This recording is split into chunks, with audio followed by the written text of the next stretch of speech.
Long as Y and Z together. किसी काम को करने के लिए एक्स को वाई और जेड को एक साथ मिलकर करने में लगे समय से 3 गुना समय लगता है। क्या मतलब इस लाइन का? पहली लाइन का मतलब क्या है कि किसी काम को करने में एक्स जो टाइम लेता है वो 3 गुना समय है जितना वाई और जेड मिलकर लेते हैं। यानी कि मैं ये कह सकता हूं कि अगर वाई और जेड मिलकर किसी काम को करने में सपोज 1 दिन ले रहे हैं, 1 दिन, तो एक्स 3 गुना समय ले रहा है 3 दिन। ये है टाइम का रेशियो, टाइम का।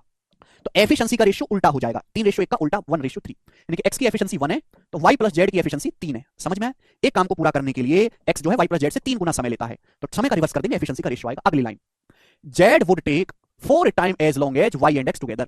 और जेड जो है वो वाई और एक्स जितना समय लेते हैं उससे 4 गुना समय लेता है। जेड उसी काम को करने में वाई और एक्स मिलकर जितना समय लेते हैं उससे 4 गुना समय लेता है। वाई और एक्स अगर 1 दिन टाइम ले रहे हैं तो जेड ले रहा है 4 दिन। तो टाइम का रेशियो है, एफिशिएंसी का रेशियो उल्टा हो जाएगा, 1:4, 1:4। तो आपसे पूछा एक्स और जेड को मिलकर काम करने में कितना समय लगेगा। तो अगर आपको सवाल सॉल्व करना है तो यहां से एक्स, वाई और जेड तीनों लोगों की एफिशिएंसी का रेशियो पता लगाना पड़ेगा। समझ में आया? आप बोलोगे हाँ जी सर, हालांकि जरूरत नहीं है यहां पे इस तरीके से लिखने की। बोला है तीनों मिलकर काम को 10 दिन में करते हैं तीनों लोग, तो एक्स और जेड उस काम को कितने समय में करेंगे, और तीनों लोग मिलकर 10 दिन में कर रहे हैं। तो प्यारे भाई ऐसा हम रेशियो में पढ़ा चुका हूं ना मैं आपको, ऐसा मैं आपको रेशियो में पढ़ा चुका हूं। यहां पे जब भी ऐसा क्वेश्चन है आपको क्या करना होगा, दोनों रेशियो को बैलेंस करना है। यहां से x plus y plus z है 1 और 3 4, यहां से x plus y plus z है 1 और 4 5, गलत बात है। यहां x plus y plus z 4 हो रहा है, यहां x plus y plus z 1 4 5 हो रहा है। 4 और 5 को इक्वल बनाना पड़ेगा, 20 20, 4 5 कैलसियम 20 होता है, तो 20 बना लेते हैं, x plus y plus z 20। तो 4 है 20 बनाने के लिए मेरे दोस्तों किससे गुणा हो जाएगी, 5 से।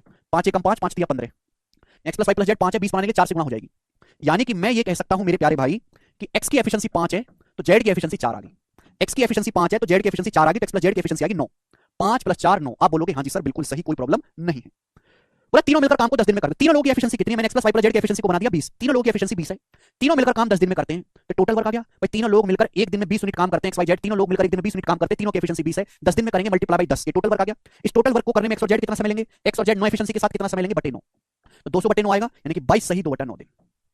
और ये इस सवाल का आंसर हो जाएगा स्टूडेंट, जो कि बनेगा ऑप्शन नंबर डी। बहुत प्यारा सवाल है, जबरदस्त, मजा आया।